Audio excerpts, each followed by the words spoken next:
There was a young deer named Wren. She lived in a wide meadow at the edge of the forest. The grass was soft, the water was clean. She had everything she needed, but Wren had one problem. She was always alone. The other deer in the meadow walked together. They ate together. They rested in groups under the old oak tree. But no one came to stand beside Wren. No one called her name. No one waited for her. Wren did not understand why. She was gentle. She was kind. She never caused trouble. But still, she was alone. One morning, a large crow landed on the fence post near Wren. He was shiny and black and very loud. He looked at her with one sharp eye. "You look sad," the crow said. Wren blinked. No one had spoken to her in days. "I am a little," she said quietly. The crow tilted his head. "I can fix that," he said. "Follow me." The crow's name was Kyle. He lived at the top of the tallest tree and watched everything in the meadow from up high. He knew which animals gathered where. He knew who was popular and who was not. He said he could teach Wren how to be noticed. "The first rule," Kyle said, "is to always be where others are." So Wren followed the other deer everywhere. She walked behind them when they did not invite her. She stood near them when they did not look at her. She waited at the edge of their groups, hoping someone would turn around and say her name. Sometimes they did. Once or twice, a deer nodded at her. That felt like warmth. So she did it more. "Now," Kyle said one morning, "you must do things for them. Help them carry things. Move out of their way. Give up your spot by the water when they come near. Then they will like you." Wren did that too. She gave up her place at the stream. She stepped aside on the narrow paths. She let others take the sweetest grass first and ate what was left. She ran errands for the older deer. She never said no. And slowly, the deer did begin to notice her. They called her over sometimes. They let her stand near them. It felt like belonging, but it was not.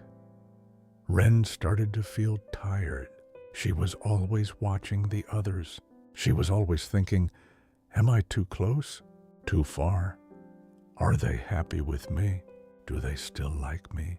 She could not rest anymore. Even the nights felt anxious. One evening, she went to Kyle and said, "I am doing everything you told me, but I still don't feel at peace." Kyle nodded slowly. "That is because they don't fully trust you yet," he said. "You must tell them what they want to hear. Agree with everything. Never argue. Never say anything that makes them uncomfortable." And Wren listened again. She stopped sharing her real thoughts. When the deer said things she knew were wrong, she stayed quiet. When they laughed at another animal, she laughed too, even though it hurt her inside. She shaped herself smaller and smaller to fit into the space they allowed her. Days passed, then weeks. The deer kept her around, but they did not truly value her. They called on her when they needed something. They forgot her when they didn't. If another deer offered them something better, they moved toward that deer without a second look at Wren. One afternoon, Wren overheard two of them talking. "She's always around," one deer said. "I know," said the other. "She tries too hard." Something cracked inside Wren when she heard those words. She walked to the edge of the meadow, far from the others, and sat down in the tall grass. She did not cry. She just sat very still and listened to the wind. Kale flew down and landed near her. "What happened?" he asked. "They said I tried too hard," Wren said. "I have done everything. I followed every rule. I gave up everything. And still, they don't truly want me." Kale was quiet for a moment. Then he said, "Maybe you need to give them more." And that was when Wren finally stopped. She looked at Kyle, really looked at him. She saw the shiny feathers and the sharp eye and the easy confidence, but she also noticed something she had not noticed before. Kyle had no close friends. He flew alone. Every animal in the meadow tolerated him, but none of them trusted him. He gave advice, but never connection. He taught strategy, but never belonging. He had never belonged to anyone either. Wren stood up slowly. "No," she said. It was the first time she had said that word in a very long time. It felt strange in her mouth, but it also felt right. "I am not going to give them more," she said. "I have already given too much. I gave them my time, my honesty, my rest, my voice, and the only thing I forgot to protect was myself."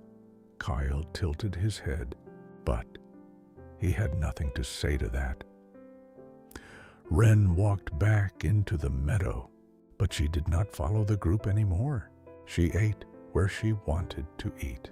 She rested where she felt comfortable. She spoke only what was true. She was kind, yes, but she was no longer desperate. Some of the deer drifted away, but one or two came closer, not because Wren was useful to them, but because something had changed in the way she stood. She was steady now. She was not asking for anything, and that made her easier to be near. Real connection found her only when she stopped begging for it. When you shrink yourself to be liked, you do not become likable. You become invisible.